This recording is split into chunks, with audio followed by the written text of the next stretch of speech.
Now weather with meteorologist Elisa Raffa.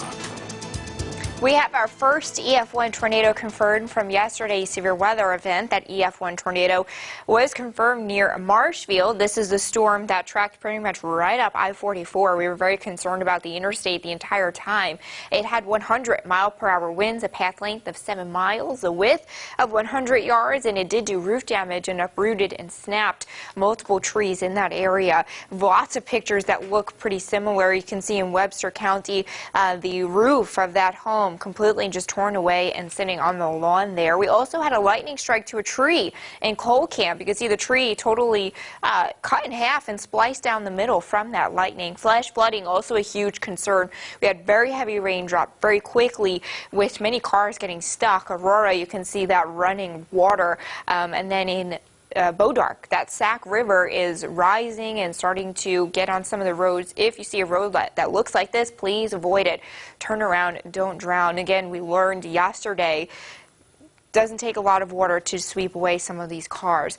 Storm report map is pretty littered, and it keeps getting added to. That's the tornado that was confirmed, the EF1 near Northview and Marshfield. These other tornadoes were observed as we were doing that coverage yesterday near Ava and then just south of Rolla. These will have to be surveyed as we head through the day today for some of that damage to confirm their strength. Again, flash flooding also a huge concern even in Springfield. Lots of video and pictures of cars getting stuck in roads that were just inundated. We got 3 to 6 inches of rain through the day yesterday, because remember we had 2 rounds of storms, one from the overnight into the morning and then another one through the afternoon. So just a lot of rain out there, guys. So aerial flood warning continues through this morning before the residual flooding concerns. Plus, we're looking at some more storms possible by the overnight tonight that will drop more heavy rain, another 1 to 3 inches possible. So flash flood warnings continue north and west of I-44 through 10 a.m. Thursday. A quiet start this morning. Sunshine, dry roads. The front from yesterday is well to the east. We've got that low spinning up near Iowa and Nebraska. But what's going to happen is that front is going to shimmy its way back up north into the Ozarks, and that's going to set the stage for some storms by this evening and overnight. So for today, though, I think it's going to be a very nice day. Warm, mostly sunny, humid. A little bit summery, temperatures in the middle 80s, but the issue is that warm, sunny, summery day is going to enhance the fuel for some showers and thunderstorms by this evening and overnight. So we have an enhanced risk now of severe weather from Joplin up through Clinton and through Stockton. The slight risk from Lake of the Ozarks through Springfield and back into northwest Arkansas. And again, this is for this evening and overnight. And I do think that the storms stay along in north and west of the interstate. If you're not in the severe risk, you likely won't even see thunderstorms to begin with, because we'll keep everything tucked near the front. The threats, especially in this enhanced risk, we're looking at widespread flooding, winds up to 70 miles per hour or greater, up to tennis ball size hail. It's about 2 inches in diameter, and a few tornadoes possible.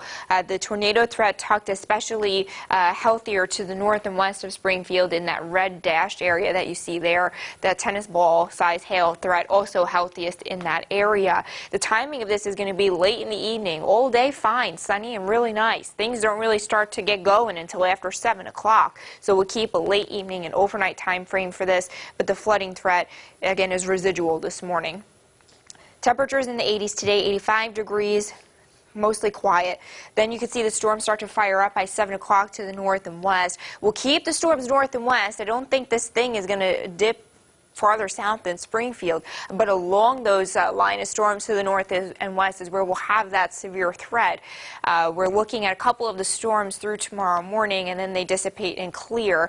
We'll have more quiet conditions in the afternoon, a couple of clouds, and temperatures in the 80s again. So again, not expecting anything this afternoon. Things start to the north and west in the evening, linger through the overnight. All modes of severe weather possible, with some strong storms possible with tennis ball size hail and a few tornadoes. Flash flooding concern still there. 85 today, warm, humid, mostly sunny. Showers and storms with that severe threat overnight tonight. 86 degrees tomorrow, warm, sunny, maybe a storm risk to the north. We'll do that again on Friday. Then it looks like we stay unsettled through the holiday weekend. Not a washout any day. I want to emphasize that. The storms do look pretty isolated to scattered. All right, well, we will make that work. That's pretty much all we have the choice to do, right? Yep. We got a birthday to guess again. Short on time these days, all right? So just one celebrity My bad. birthday. Get it right, everyone. Blame Elisa, because she's taking all the weather time. I'm kidding. We need it. It's important. Sean Glenn.